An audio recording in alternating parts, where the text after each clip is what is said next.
Bonjour et bienvenue à tous. Je m'appelle Thibaut Labarbe, je suis actuellement en 5e année en système embarqué à l'ESIEA. J'ai effectué ma majeure à Laval et là je suis de retour pour ma mineure à Paris. J'en profite du coup pour donner cette conférence sur mes activités passées concernant la modélisation 3D, plus précisément l'implémentation de moteurs 3D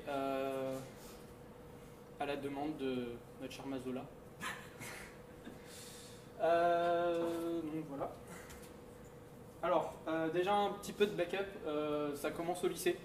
C'est-à-dire que je suis arrivé au lycée et je m'ennuyais énormément en cours. Du coup, il fallait absolument que je trouve quelque chose pour m'occuper. J'avais peut-être un petit peu de mal à communiquer avec les gens autour de moi et puis en général, ça ne plaît pas trop aux professeurs. Donc j'ai essayé de trouver d'autres alternatives. Et il y a un moment où je me promenais un petit peu en ligne et j'ai découvert que sur nos calculatrices, il existait un jeu Pokémon qui était possible d'installer. Je vais vous montrer juste après à quoi il ressemble. Je l'avais trouvé sur le site du Zéro, plus précisément, j'avais trouvé un GIF du jeu et je trouvais le résultat assez génial, sachant que la calculatrice était vraiment pas puissante. J'ai essayé pendant plusieurs jours de l'installer. Je me souviens plus si c'était 1, 2 jours ou 3, 4 semaines. Et surtout, ce que je me suis posé comme question, c'est comment ça marche. Parce que pour l'instant, je n'avais pas forcément vu de jeu sur calculatrice. Je me disais que c'était une plateforme qui n'était pas faite pour. Comment les gens avaient fait pour implémenter un jeu aussi populaire et qui, entre guillemets, demande autant de ressources que Pokémon sur une calculatrice.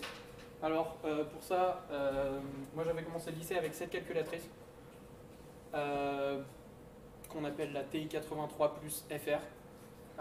Qui après a été échangé vers la fin de mon lycée, je crois, la dernière année. Ce nom-là a été attribué à celle-là. Celle-là, du coup, on la retrouve nulle part. Mais il faut savoir que tout ce que je fais sur l'une s'applique sur l'autre. Donc si vous avez l'une de ces calculatrices chez vous, venez prendre contact avec moi, je pourrais vous passer les programmes si vous voulez tester, bidouiller un peu avec. Alors, déjà, le petit GIF Pokémon que j'avais vu, voilà, ressemblait à ça. Alors bon, ok, c'est certain, on n'en est pas non plus au graphisme que nous avait montré Quentin juste avant. Mais pour une calculatrice, je trouvais ça assez intéressant, notamment la gestion des niveaux de gris qui était effectuée sur une calculatrice qui de base ne fonctionne que en noir et blanc. Alors là, ça se voit plutôt bien. Sur la calculatrice en elle-même, on le voit beaucoup moins. C'est des niveaux de gris qui sont effectués en faisant clignoter différents pixels de l'écran à différentes vitesses. Bon, voilà. Je me posais la question comment ça marche. Du coup, j'ai commencé à voir quels étaient les langages de programmation disponibles sur calculatrice. Tout d'abord, j'ai découvert le TI basique. Pour le coup, j'ai demandé des conseils à ma professeure de mathématiques qui l'enseignait en partie dans son cours pour nous aider à créer des outils, notamment des solveurs d'équations. Ça m'a fait gagner pas mal de temps, le fait de connaître le langage, parce que j'ai pu faire des solveurs d'équations pour à peu près tout type de problème où j'avais juste à rentrer les numéros des variables. Il me sortait toutes les étapes de calcul et l'équation résolue à la fin. En général, ça me permettait de finir l'équivalent des partiels actuellement, donc les contrôles, à peu près 3 fois plus vite que les autres étudiants. Donc, pour moi, c'était du temps gagné, ça me permettait de focuser un peu plus sur les autres points où j'avais du mal, notamment la présentation des documents. Donc, gros avantage d'apprendre ça. Du coup, j'ai continué à me renseigner pour gagner du temps. Et c'est à ce moment-là que j'ai découvert j'ai redécouvert la possibilité de faire des jeux. Premier problème que j'ai rencontré, le TI basique, c'est un langage interprété et non compilé. Sur un ordinateur d'aujourd'hui, c'est pas forcément gênant pour un jeu vidéo. Sur une petite calculatrice, c'est très gênant au niveau de la vitesse. On a du mal à aller plus loin que le petit RPG en ASCII, sans avoir des gros problèmes de performance ou de consommation de batterie et de surchauffe. Voilà, c'était aussi assez moche, c'est-à-dire qu'on est assez souvent limité à de l'ASCII art. Il y avait une possibilité cependant, c'est-à-dire qu'on avait la possibilité de superposer des caractères, et donc un petit peu bypass le système que proposait l'OS de la calculatrice pour l'affichage des caractères, et arriver à sélectionner certains pixels dans certains caractères pour, en les superposant, créer à peu près tout type d'image.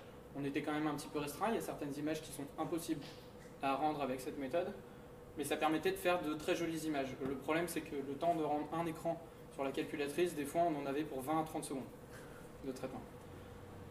Donc j'ai commencé à m'enseigner, est-ce qu'il y avait autre chose? Et effectivement, à l'époque, il y avait un langage qui était en train d'être développé pour la calculatrice, l'AXParser. C'est un langage assez bas niveau. On est sur un équivalent sur ce qu'on trouve actuellement, un peu plus bas que le C. C'est-à-dire qu'on n'a pas forcément la notion de stack au niveau des variables, on n'a pas de notion d'allocation dynamique, on n'a pas de notion de virtualisation de la mémoire. Du coup, j'ai commencé à apprendre un petit peu comment fonctionnait l'OS pour éviter de trop faire planter la calculatrice. Il s'avère que tous les programmes exécutent avec les mêmes niveaux de privilèges et accèdent à exactement la même zone mémoire. Donc il ne faut pas taper n'importe où.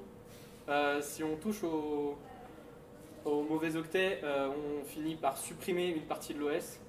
Dans certains cas, il y en a certains qui ont fini par faire cramer leur calculatrice littéralement. Donc il faut faire attention. Au tout départ, je faisais pas du tout attention à ça. Je me disais, bon, c'est pas grave, au pire, je le réinstallerai. Je savais pas qu'il pouvait y avoir des conséquences au niveau du hardware. Un des problèmes le plus classiques qu'on rencontrait, c'était les écrans qui devenaient bleus. C'est-à-dire qu'on faisait cramer les pixels en survoltant les pixels. Alors il y en a certains qui se sont amusés à du coup en faire des afficheurs qui permettaient de gérer 3 couleurs, noir, blanc et bleu. Le problème, c'est que passer la dizaine d'affichages par pixel, le pixel était cramé et répondait de moins en moins bien.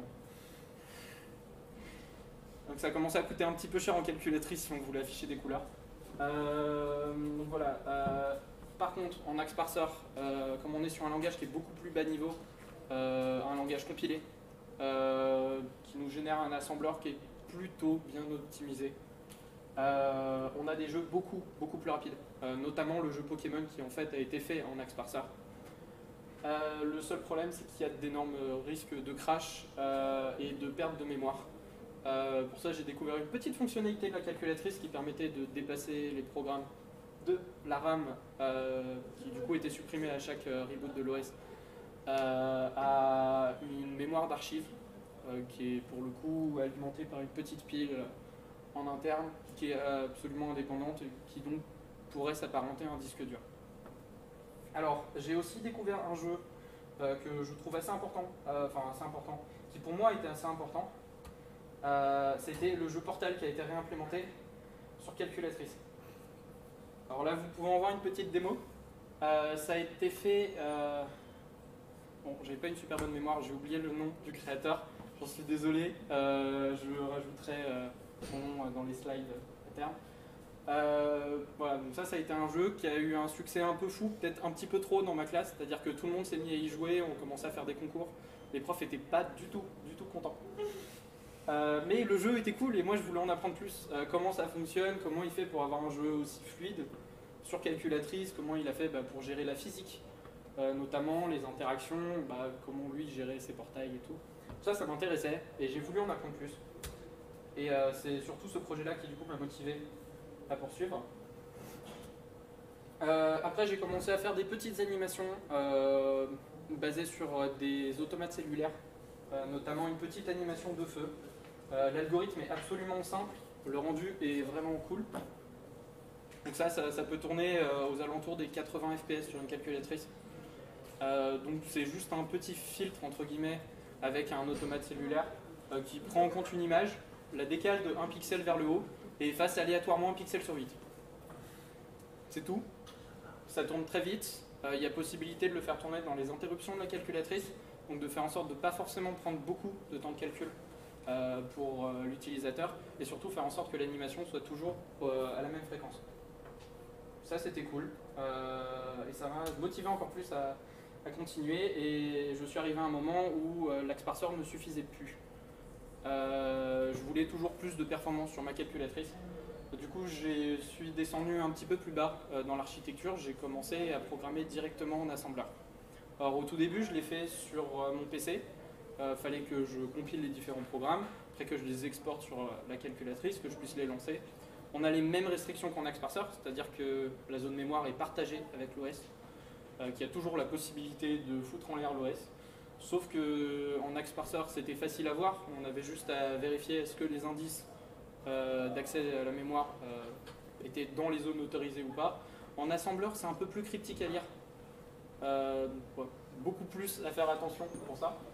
Il faut savoir que la TI-83+, ainsi que toutes les calculatrices de la série TI-80 avant la TI-89 tournent avec un processeur, un Zilog Z80, qui a été inventé en 1976. Est-ce qu'il existait des drivers pour cette architecture? Non, absolument pas. Notamment pour la calculatrice, il y avait 2-3 fonctions qui étaient fournies par l'OS, mais qui en général étaient très lentes parce que utilisées uniquement pour l'affichage de texte ou l'affichage des interfaces. Donc pour faire autre chose, c'était vraiment pas optimisé, c'était lent. Du coup, la solution, c'était accéder directement au hardware, savoir dans quelle zone mémoire il fallait écrire, quel registre il fallait remplir pour effectuer telle ou telle action. Le Zilog Z80 a notamment une particularité, c'est un processeur 8 bits, mais il a des registres couplés, c'est-à-dire que les registres, on peut les prendre 2 par 2 et faire des traitements sur du 16 bits. Certaines instructions le permettent, elles sont un peu plus lourdes, mais en soi, ça nous évite de les réimplémenter à la main, et c'est quand même beaucoup plus rapide que les réimplémentations qu'on peut faire à la main. Donc bon, là, il y a une liste des différents registres et composants associés, si ça vous intéresse. Après que j'ai commencé à apprendre l'assembleur, à peu près 2 semaines après, le site du zéro a été renommé en Open Classroom. Les serveurs ont migré et l'intégralité du tutoriel sur l'assembleur Z80 qui était en bêta a entièrement disparu de la surface d'Internet. J'ai passé des semaines, voire même des mois à continuer à chercher sans succès, donc j'ai dû me baser sur des documentations un peu plus vieilles qui n'étaient pas du tout sous forme de tutoriel.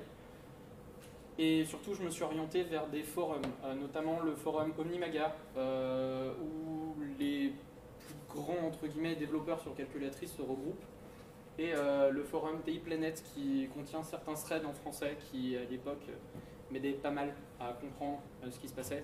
L'anglais n'était pas encore vraiment un point fort chez moi. J'ai là-bas rencontré quelqu'un sur une plateforme qui faisait quelque chose qui m'a énormément surpris, c'est-à-dire qu'elle n'utilisait pas un assembleur sur son ordinateur, elle assemblait son code à la main. Plus précisément, elle n'avait pas appris le langage d'assembleur, elle avait appris les opcodes qui fonctionnaient sur le CPU, et du coup codait directement en hexadécimal sur sa calculatrice. Ça paraissait quasi infaisable. Elle a fait quelques posts expliquant comment elle avait fait, comment tout ça fonctionnait, et j'ai décidé de me lancer dans l'aventure. L'avantage étant que je n'avais pas besoin de mon PC, et donc c'était peut-être pas mon avantage à ce moment-là, mais j'en avais carrément envie, ça me permettait de le faire en cours. Plus besoin de PC, j'ai pas besoin de négocier pour utiliser un PC pour prendre des notes en cours, pour pouvoir faire ça sur le côté.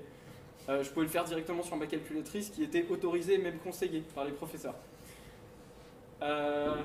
Alors, pour vous montrer à quoi ressemble une table d'opcode, en particulier celle que... Alors moi j'avais appris à l'époque en partie par cœur, que Zeda El Nara connaît en intégralité, c'est l'ensemble de ces codes-là, donc coordonnées étant la coordonnée en...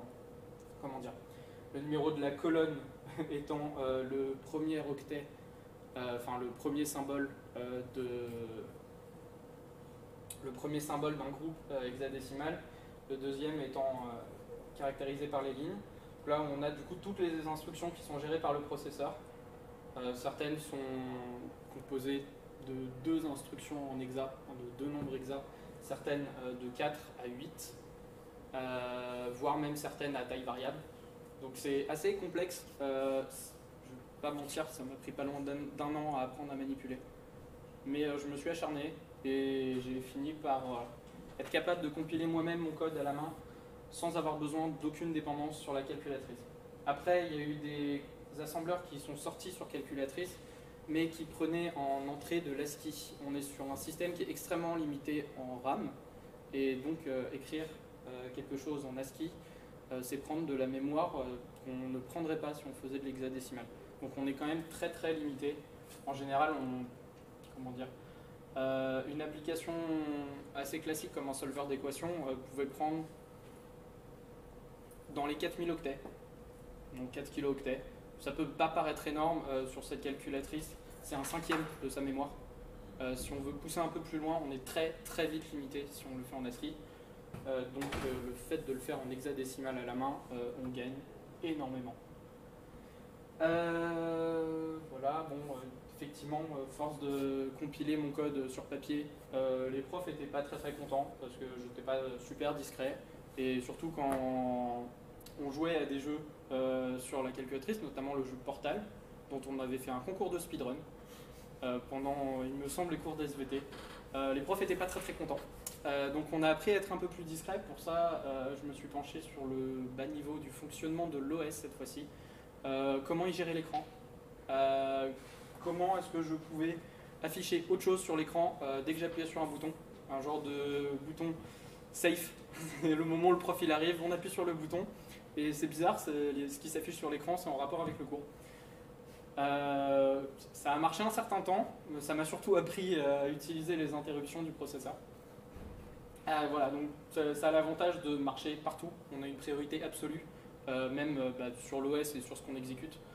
Dès que l'interruption est programmée, elle prend la main sur le processeur.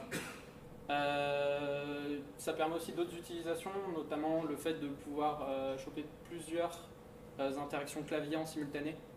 Donc pouvoir comprendre les combinaisons de touches, alors que l'OS propose une API par défaut qui ne permet de récupérer que la dernière touche qui a été appuyée. On ne sait pas si la touche est enfoncée ou pas, on sait juste est-ce qu'elle a été appuyée ou pas dans depuis la dernière interruption. Donc voilà, ça m'a aussi permis d'apprendre un peu plus à gérer le refresh rate de l'écran, notamment pour la gestion des niveaux de gris. Et donc voilà, enfin, les niveaux de couleurs qu'on pouvait encoder. En bidouillant un petit peu sur des programmes qui n'étaient pas trop gourmands, j'arrivais à monter jusqu'à 16 niveaux de gris sur l'écran. J'utilisais juste la propriété du fait que le LCD avait une persistance assez longue qui du coup permettait d'avoir des affichages qui ne clignotaient pas trop. Donc c'était assez safe pour les personnes épileptiques. J'ai commencé du coup à réaliser quelques jeux. Les démonstrations qui sont marquées là, je vais les faire à la fin. Si vous êtes intéressé, venez me voir, je vous montre. Notamment un moteur de raycasting. Il me semble que Quentin en a un petit peu parlé. Pour le coup, c'est du raycasting sur une map en 2 dimensions, juste arriver à représenter la distance à un objet. Moi, j'ai pas poussé la problématique plus loin. D'autres s'en sont occupés sur les forums, notamment, encore une fois, désolé, j'ai oublié les noms. Mais un groupe de personnes qui s'est occupé à faire en sorte de pouvoir rendre des textures sur une map 2D à la Doom. Et ça marchait vraiment pas mal. Ils arrivaient à monter jusqu'à 16 fps quand il n'y avait pas trop d'ennemis sur la map, 5 fps quand il y en avait. Ça restait jouable, un peu difficile à jouer, mais jouable surtout pour une calculatrice. En général, on est plus ralenti par la difficulté à appuyer sur les touches que par le jeu lui-même. Et j'ai commencé à créer mon tout premier moteur 3D. Alors, c'était pas des moteurs 3D très poussés. C'est des moteurs 3D qui sont basés un petit peu comme vous pouvez le voir sur cette image. C'est juste du wireframe. C'est-à-dire que je calculais juste la position des coins d'un polygone quelconque, l'affichage sur l'écran et le fait de pouvoir tracer des lignes entre ces différents points. J'ai pas poussé plus loin non plus sur le sujet, d'autres s'en sont occupés et étaient bien plus compétents que moi sur le sujet.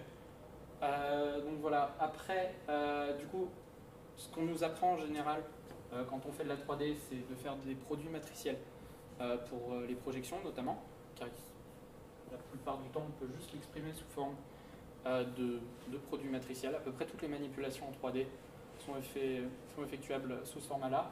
Le problème que moi je voyais, c'est que les opérations basées sur les matrices, en général, ont souvent des facteurs zéro dans les équations. On est sur un CPU où on essaye de gagner un maximum de temps. Multiplié par 0 une variable, c'est 15 instructions de trop. Donc à partir des produits matriciels, j'en ai redérivé les équations pour l'intégralité des points, et c'est ces équations que j'ai implémentées pour effectuer les calculs. Après, on est aussi limité sur le fait que le CPU ne gère que les entiers. Plus précisément, il ne gère que les additions et les soustractions sur les entiers. Alors, pour les multiplications, j'ai en partie réimplémenté des routines pour gérer la multiplication. Pareil pour la division, avec l'aide de pas mal d'autres personnes aussi sur ces forums. J'ai aussi utilisé la technique de la virgule fixe, c'est-à-dire les ordinateurs qu'on voit aujourd'hui, notamment les GPU dans nos ordinateurs, utilisent des calculs à virgule flottante. C'est-à-dire qu'on peut placer le point de précision à peu près là où on le veut dans le nombre. Ça a l'avantage de très bien gérer les nombres entre 0 et 1 qui sont souvent nécessaires pour ces calculs.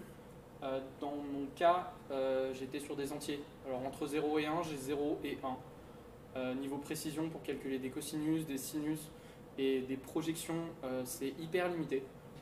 Donc l'astuce, c'était d'utiliser deux registres. J'avais bien parlé du fait que les registres pouvaient être couplés. Et donc d'effectuer les calculs qui étaient au-dessus de la virgule d'un côté et en dessous de la virgule de l'autre. C'était du 8.8 en virgule fixe. C'est pas mal défini en ligne si ça vous intéresse. Renseignez-vous, notamment si vous comptez faire des implémentations de bas niveau. Parce que pour ce type de problème, ça suffit amplement. Et c'est extrêmement rapide comparé aux implémentations sur les flottes. Là. Alors, l'année dernière, du coup, j'avais arrêté un peu tout le développement. Je suis l'année dernière, un ami, Martin Olivier, a lancé un défi, un ensemble de défis dans l'association des TRE qu'il a appelé le Flaming Code.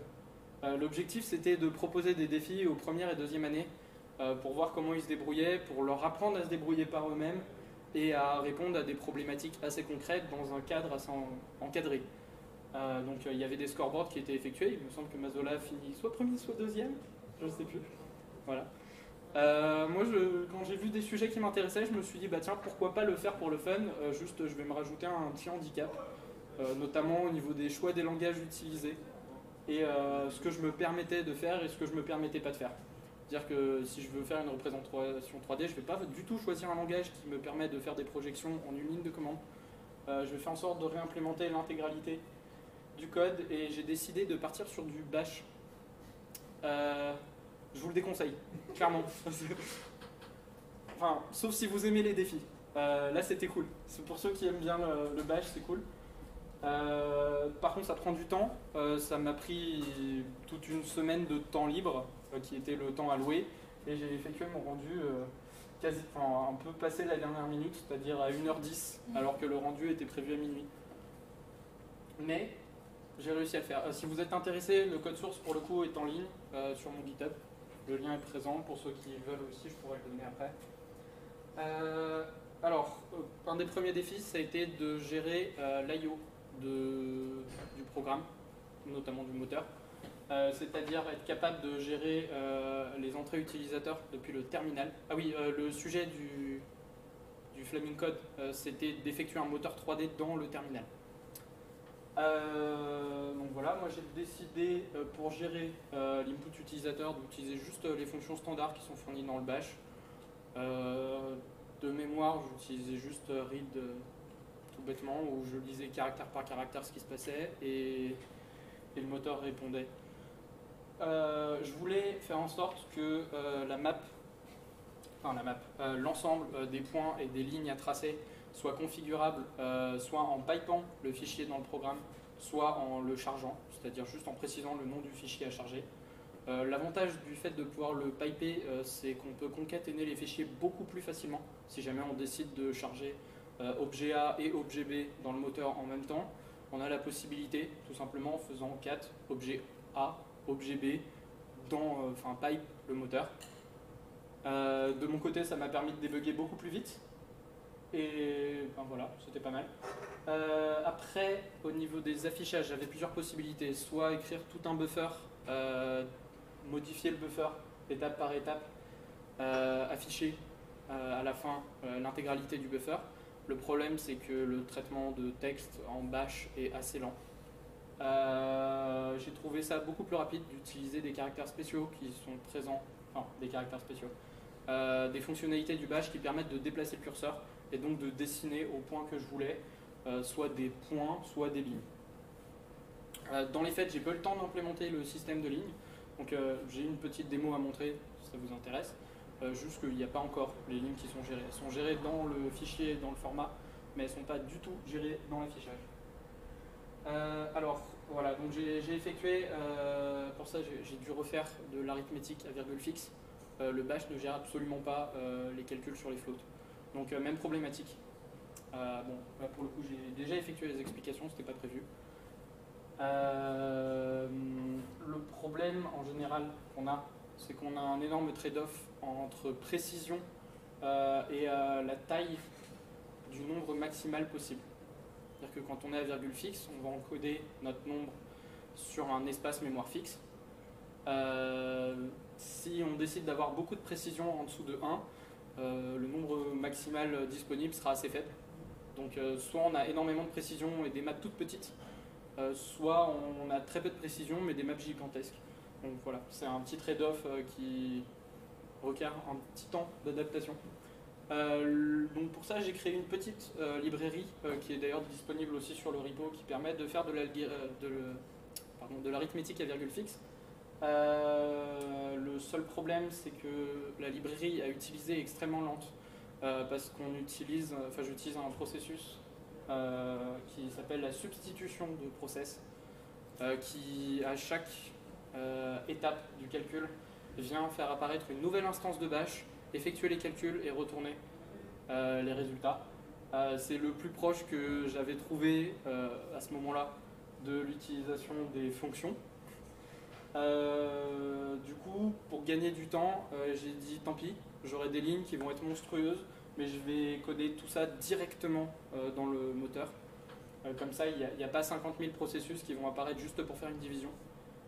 Et puis voilà, donc tout ça, j'ai mis dans la version finale et j'ai obtenu un petit x15 en performance, ce qui est vraiment pas négligeable.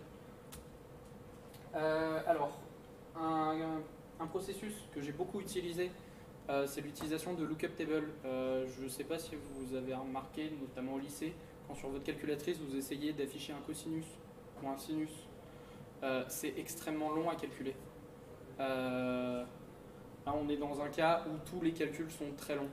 Donc l'objectif c'est d'effectuer les calculs à l'avance, de les stocker dans un tableau pour après aller les récupérer quand on en a besoin.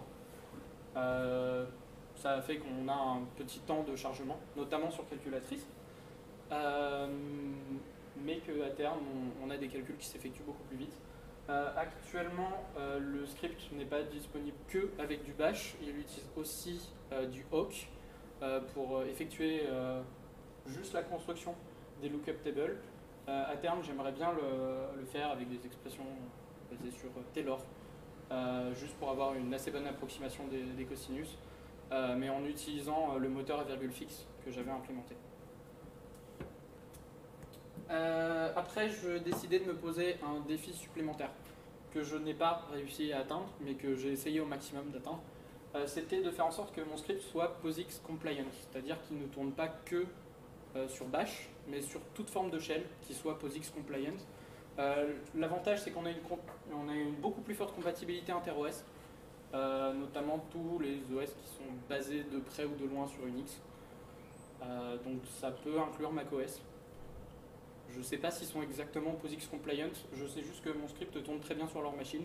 Donc au moins la partie que j'ai utilisée est compliant et aussi le son avec. Voilà, faut savoir que donc c'est un standard qui définit le fonctionnement globalement d'un OS et en partie de son shell que j'utilise. Souvent, les shells sont plus optimisés pour certaines fonctionnalités qui sont POSIX compliant parce qu'ils ont été définis pour les respecter. Donc il y a eu beaucoup plus de temps pour implémenter des versions très optimisées de ces fonctionnalités que pour des fonctionnalités beaucoup plus récentes, notamment certaines fonctionnalités du bash qui sont extrêmement lentes à effectuer et qui, si elles sont effectuées d'une façon un peu plus lourde syntactiquement en POSIX shell, vont tourner beaucoup plus vite. Donc encore une fois des gains de performance, j'essaie vraiment de viser ça au maximum. En conclusion, si vous voulez apprendre des tonnes de trucs un petit peu inutiles et à un moment donner peut-être une conférence à vos collègues, soyez curieux, vous arrêtez pas juste « Ah tiens c'est cool, je peux faire ça ». Posez-vous la question comment ça fonctionne, pourquoi ça fonctionne et comment est-ce que je peux faire en sorte de faire pareil. cherchez des défis, posez-vous des défis, même s'ils peuvent paraître complètement débiles, comme le fait de faire un moteur 3D en Bash. Vous allez apprendre énormément. Moi, dans mon cas, ça m'a permis d'apprendre le Bash et depuis, je l'utilise quotidiennement. Enfin, plus précisément, ça m'a permis d'apprendre le shell et de l'utiliser quotidiennement.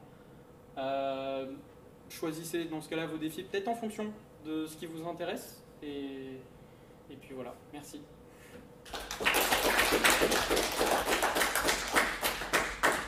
Alors, pour ceux qui sont intéressés, du coup, là pour le coup, j'ai une démo qui est disponible sur le petit moteur 3D fait en Bash. Bon, ça a été fait en une semaine, il n'y a clairement pas toutes les fonctionnalités qu'on veut, mais il y a toujours la possibilité de voir ce que ça fait. Alors, donc, quand je parlais du fait de pouvoir piper un fichier, c'est-à-dire que j'ai un cube qui est juste encodé sous forme de vertex et de lignes, langage assez simplifié. Enfin, j'ai essayé de le simplifier au maximum pour que j'ai le moins de problèmes possible à le parser. Et si je le mets dans 3D Vise, on se retrouve, oula, c'est un petit peu lent. C'est un petit peu lent, je m'en excuse, c'est pas censé l'être.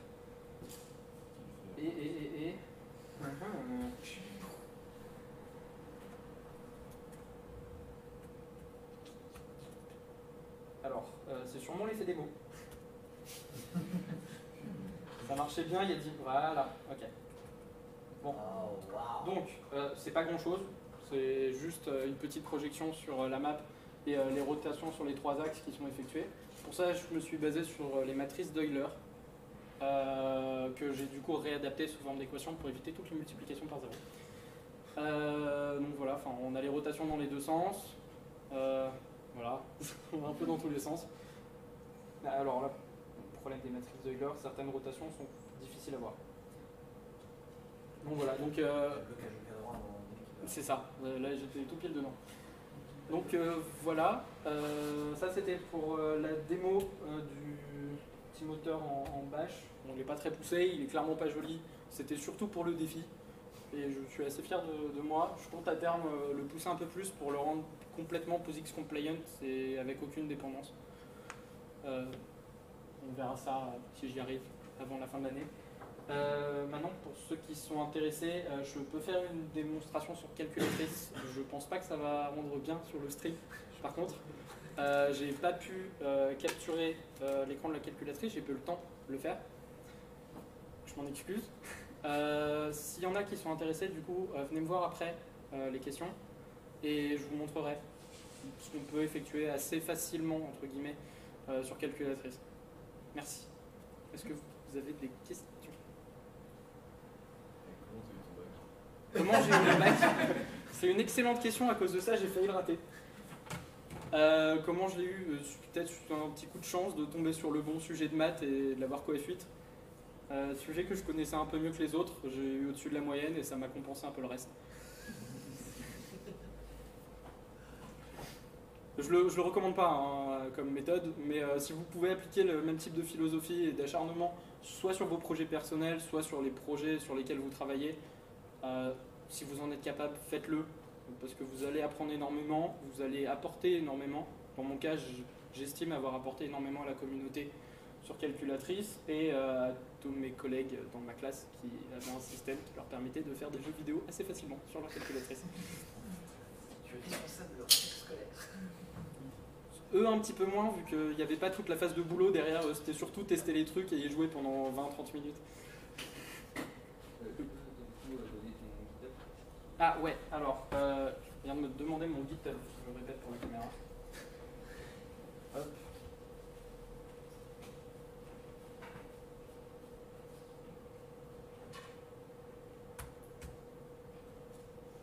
Non.